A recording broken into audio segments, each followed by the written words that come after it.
चलिए आइए दोस्तों, आज हम लोग जो है हीट का ही टॉपिक को हम लोग आगे बढ़ाने वाले हैं। देखिएगा, आज कुछ टर्म्स पढ़ लेते हैं, उसके बाद हम लोग चलेंगे लॉ ऑफ थर्मोडायनेमिक्स की तरफ। देखिएगा, आज का क्लास जो रहेगा, कुछ टर्म्स है, वो टर्म्स जो है जानना जरूरी है। सबसे पहले जानते हैं ब्लैक बॉडी रेडिएशन क्या होता है। चलिए ये टॉपिक लिखिएगा, black body radiation. Black black body body radiation लिखिएगा। ब्लैक बॉडी रेडिएशन क्या होता है। और जो लोग जो चैनल पे पहली बार आए हैं, लाइक शेयर एंड सब्सक्राइब कर दीजिएगा, बेल आइकन को जरूर प्रेस कर दीजिएगा ताकि हर तरह का नोटिफिकेशन आपको मोबाइल पे मिलता रहेगा। देखिएगा, यहाँ पे अगर हम बात करें तो इससे पहले मैंने काफ़ी सारा चीज़ पढ़ा रखा है हीट से रिलेटेड। आज आपको पढ़ना है ब्लैक बॉडी रेडिएशन होता क्या है। इसमें देखिएगा, ब्लैक बॉडी रेडिएशन ये कहता है, जिसको हिंदी में कहते हैं कृष्ण पिंड। क्या कहते हैं? कृष्ण पिंड। कृष्ण पिंड याद रखिएगा। ये हो सकता है ऑब्जेक्टिव में कभी कदार पूछ दे। इसका कुछ कुछ टर्म्स है वो हम लोग समझेंगे। देखिएगा, सूर्य से जो भी किरण आता है, ब्लैक बॉडी रेडिएशन क्या करता है, और जो है उसको अवशोषित कर लेता है। समझिएगा, सूर्य से जितना भी किरण आता है, ब्लैक बॉडी जो है उसको पूरी तरीका से क्या कर सकता है, अवशोषित कर लेता है। उस वस्तु को क्या कर जाता है, वैसा वस्तु जो सूर्य से आने वाली विकिरण, अगर आप इसको लिखिएगा, लिख लीजिए, वैसा वस्तु वस्तु जो सूर्य से आने वाली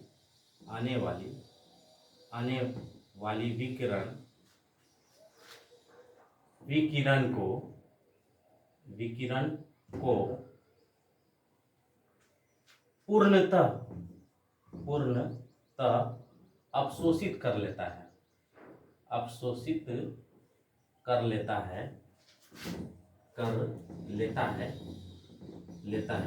वैसा वस्तु को क्या कहते हैं? ब्लैक बॉडी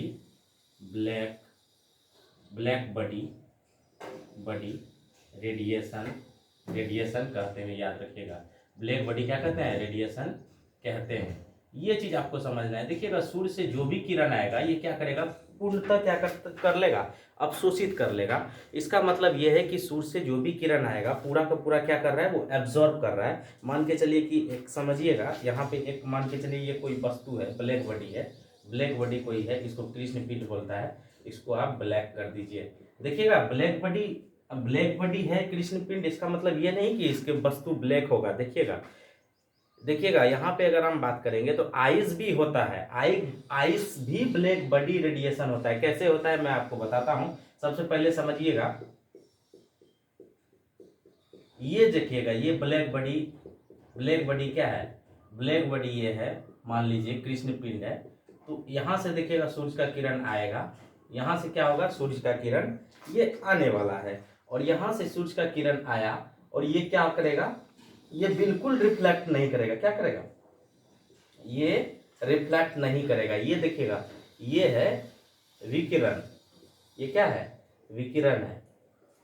ये यहां से आया और यहां पे रिफ्लेक्ट बिल्कुल भी नहीं करेगा। जो भी आएगा सारा का सारा क्या कर लेगा, एब्जॉर्ब कर लेगा। इसी को बोला जाता है ब्लैक बॉडी रेडिएशन। समझिएगा, इसमें आपको रिफ्लेक्शन नहीं दिखेगा। तो वैसा वस्तु जो सूर्य से आने वाली विकिरण को या फिर किरण को पूर्णतः जो है क्या करती है, अवशोषित कर लेती है, वैसा वस्तु को क्या कहते हैं, ब्लैक बॉडी रेडिएशन कहते हैं। तो यहाँ से जो भी सूर्य का किरण आएगा वो जो है अब्जॉर्ब कर लेगा। यहाँ पे समझिएगा, इसका 2-3 ऑब्जेक्टिव आपसे पूछ सकता है। यहाँ पे देखिएगा, मैं स्टार लगाकर लिख देता हूँ। देखिएगा, सबसे पहला इसमें ये पूछा जा सकता है आपसे कि यहाँ पे बात करें ये जो है अवशोषण क्षमता का आपसे पूछ सकता है। अवशोषण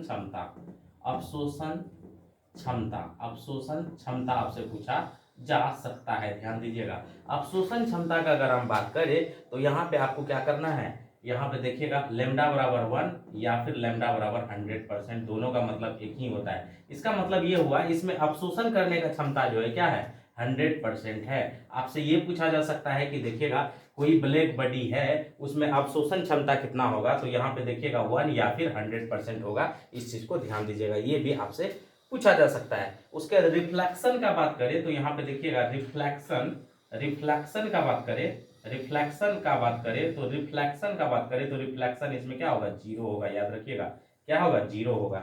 रिफ्लेक्शन इसमें होगा ही नहीं, मैंने आपको बताया सारा का सारा क्या कर लेगा, ये एब्जॉर्ब कर लेगा। उसके अलावा एक टर्म्स और आता है ट्रांसमिटिविटी, इसको बोलती हैं ट्रांसमिटिविटी, याद रखिएगा, मिटिविटी, ट्रांसमिटिविटी का अगर आप बात करिएगा तो इसको जो है टॉ से सूचित करते हैं, क्या हिंदी में टॉ लिखते हैं उस तरह से सूचित करते हैं। इसका जो वैल्यू होता है ये भी क्या होता है, याद रखिएगा, ये भी क्या होता है, ये भी होता है आपका जीरो। तो यहाँ पे देखिएगा आपसे पूछे अब्सॉर्प्शन क्षमता कितना होता है ब्लैक बॉडी रेडिएशन में, तो आपको करना है 1 या फिर 100%।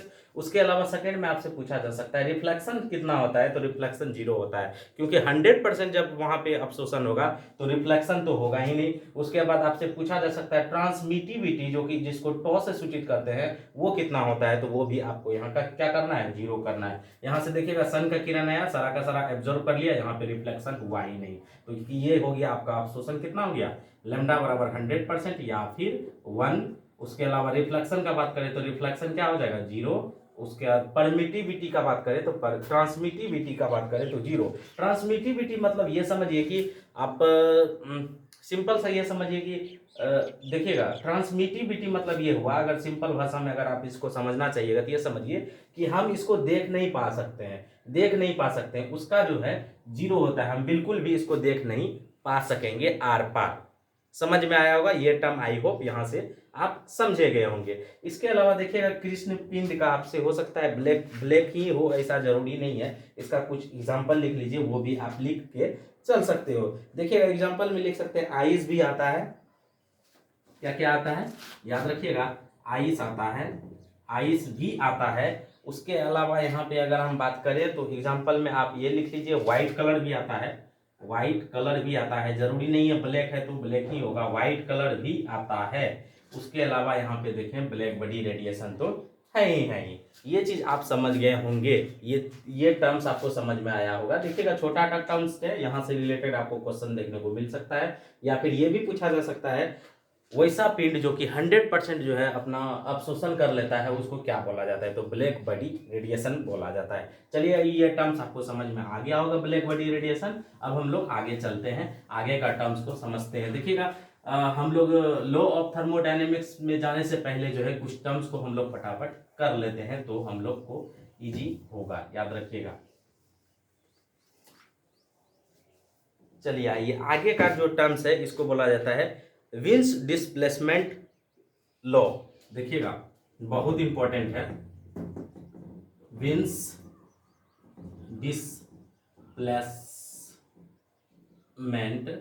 लो, याद रखिएगा, विंस डिस्प्लेसमेंट लो, आपको ये टर्म्स याद रखना है। सिंपल सा इसमें नॉमेरिकल जो है कि आपको याद रखना है। विंस डिस्प्लेसमेंट लो का भी हिंदी मतलब वही होता है, विंस डिस्प्लेसमेंट जो है विंस विस्थापन नियम।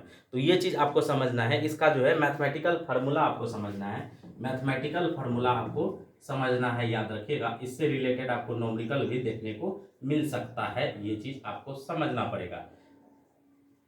आप समझ गए होंगे कृष्ण पिंड समझ गए होंगे, ब्लैक बॉडी रेडिएशन समझ गए होंगे। यहाँ पे अब हम लोग समझेंगे विंस डिस्प्लेसमेंट लॉ क्या होता है, ये चीज को हम लोग समझेंगे ये क्या होता है। यहाँ पे देखिएगा ये होता है आपका लेमडा, ये देखिएगा लेमडा को अगर आप लोग इस तरह से लिखते हैं, देखिएगा हो सकता है हमसे लिखने में मिस्टेक हो, तो यहाँ पे आप ये लिखिएगा lambda T is equal to constant, ये जो है इसका मैथमेटिकल फार्मूला है। देखिएगा इससे रिलेटेड किस तरह का क्वेश्चन आता है वो मैं आपको समझाने वाला हूँ। चलिए आइए वियर पे समझिएगा, वियर में यहाँ क्या क्या होता है, जहाँ समझिएगा, देखिएगा इसका हिंदी मीनिंग वही होगा विंस विस्थापन नियम। तो यहाँ आपको समझना है मैथमेटिकल फार्मूला इसका होता है lambda T is equal to constant.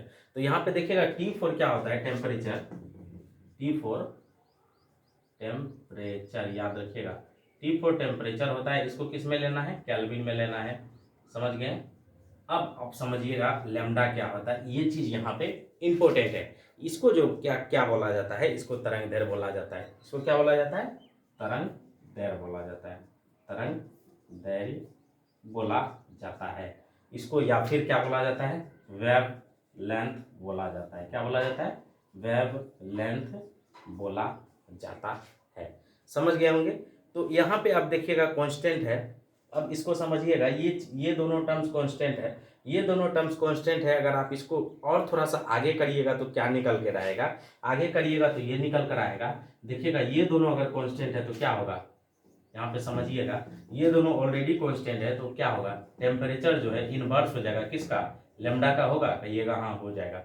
तो इसका उल्टा हो जाएगा, T1 is equal to T2 is equal to lambda 2 by lambda 1 हो जाएगा। ये जो है इसका जो है मैथमेटिकल फार्मूला निकल कर आ गया, जो कि होता है विंस डिस्प्लेसमेंट लॉ। ये चीज आप यहाँ पे, ये भी टर्म्स आपको देखने को मिल सकता है, टेम्परेचर और लेमडा दिया होगा तो आप समझ जाइएगा। देखिएगा विंस डिस्प्लेसमेंट लॉ है, और यहाँ से जो है क्यों ऐसा हुआ, देखिएगा ये कांस्टेंट है, इसीलिए इसको अगर इधर करेंगे तो क्या होगा, एक दूसरे का क्या हो जाएगा, इनवर्स हो जाएगा। ये चीज समझ गए होंगे। चलिए आइए देखिएगा, इससे रिलेटेड आपको क्या क्वेश्चन देखने को मिल सकता है, मैं आपको करवा देता हूं, समझिएगा। देखिएगा यहाँ पे, चलिए आइए देखते हैं क्वेश्चन क्या है। ये चीज उतार लीजिएगा, विंस डिस्प्लेसमेंट लो आपको बुक में देखने को बहुत कम ही मिलने वाला है। यहाँ पे देखें मैथमेटिकल फार्मूला लिखिएगा, lambda T is equal to, यहाँ पे हो जाएगा कांस्टेंट, तो यहाँ पे लेमडा क्या होगा आपका तरंग दैर्घ्य हो गया, टेम्परेचर केल्विन हो गया, और केल्विन में लेना है, और ये दोनों क्या होगा, इनवर्स हो जाएगा। समझ में होंगे फटाफट। चलिए आइए हम लोग एक क्वेश्चन को कर लेते हैं इससे रिलेटेड, ताकि आपका कुछ भी जो कंफ्यूजन होने वाला है वो सारा का सारा क्या हो, दूर हो जाए। चलिए यहाँ पे देखेंगे, यदि किसी वस्तु का तरंग दैर्घ्य तापमान जो है 27 डिग्री दे रखा है, तो उस वस्तु का यहाँ पे बात करें तो तरंग दैर्घ्य कितना होगा। एक चीज याद रखिएगा, सॉरी एक चीज मैं भूल गया, यहाँ पे देखिएगा lambda T is equal to होता है, जो कांस्टेंट का वैल्यू होता है वो होता है 2900।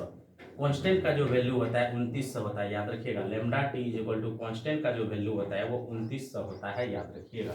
ये चीज आपको याद रखना है, ये चेंज नहीं होने वाला है, ये 29 आपको रहने वाला है। देखिएगा यहाँ पे बताया किसी वस्तु का तरंग दैर्घ्य तापमान 27 डिग्री दिया हुआ है, तो यहाँ पे देखिए टेम्परेचर दे रखा है 27 डिग्री सेंटीग्रेड, इसको केल्विन में बदलिए तो 273 प्लस 27 करिएगा तो ये निकल कर आ जाएगा 300 केल्विन। इसके अलावा इसमें पूछा है कि तरंग दैर्घ्य क्या होगा, यानी लेमडा क्या होगा। तो देखिएगा यहाँ पे सेम चीज पता है, lambda T is equal to, lambda T is equal to क्या हो जाएगा 2900, और यहाँ पे टेम्परेचर मेरा निकल कर आ गया कितना 300 इज इक्वल टू 2900, ये 0 0 दोनों कट गया तो लेमडा बराबर कितना हो जाएगा 29/3। अगर आप इसको करिएगा तो कितना आ जाएगा, ये आ जाएगा आपका 9 पॉइंट समथिंग लगभग में आ जाएगा, आपका निकल कर आ जाएगा, ये निकल कर आ जाएगा 9 पॉइंट कितना आ जाएगा 66 या फिर 67 निकल कर आ जाएगा, क्या हो जाएगा लेमडा मीटर में। ये चीज आप समझ गए होंगे। इस तरह का आपको क्वेश्चन देखने को मिल सकता है, आपको कभी भी लेमडा या फिर टेम्परेचर कुछ भी दिया होगा, आप समझ जाइएगा वो जो है विंस डिस्प्लेसमेंट लॉ दिया होगा, और lambda T is equal to कितना होता है 2900 होता है। इस चीज को आपको ध्यान दिया होगा। देखिए ध्यान दीजिएगा, ये दोनों टर्म्स आप समझ गए होंगे। यहाँ पे बात करें ब्लैक बॉडी रेडिएशन, और दूसरा हम लोग पढ़े हैं विंस डिस्प्लेसमेंट लॉ। ये चीज आप समझे होंगे। आगे का क्लास में हम लोग चलेंगे, देखिएगा लॉ ऑफ थर्मोडायनेमिक्स, वहां पे हम लोग कुछ टर्म्स को समझेंगे। उसके अलावा जो है कि लगभग में आपका सारा का सारा टर्म्स अब खत्म हो चुका है, अब कुछ ही पार्ट बचा है हीट का। हीट जैसे ही खत्म होगा या फिर हम लोग मोशन की तरफ चलेंगे या फिर इलेक्ट्रिसिटी की तरफ चलेंगे, देखते हैं उसमें से क्या होता है। जो भी होगा उसके तरफ हम लोग चलेंगे। अभी देखिएगा, अभी हीट में आपका क्लास है, लगभग में आप ये मान के चलिए 7 से 8 और भी ज़्यादा क्लास लग सकते हैं, क्योंकि देखिएगा मैं वीडियो छोटा बना रहा हूँ। और अदरवाइज यहाँ पे देखिएगा विंस डिस्प्लेसमेंट लो आज समझे आप, और उसके अलावा जो है अब हम लोग आगे चलेंगे किस पे, लॉ ऑफ थर्मोडायनेमिक्स। बने रहिए हमारे साथ। Bye bye, take care, have a nice day. Video कैसा लगा कमेंट करके जरूर बताइएगा। जय हिंद।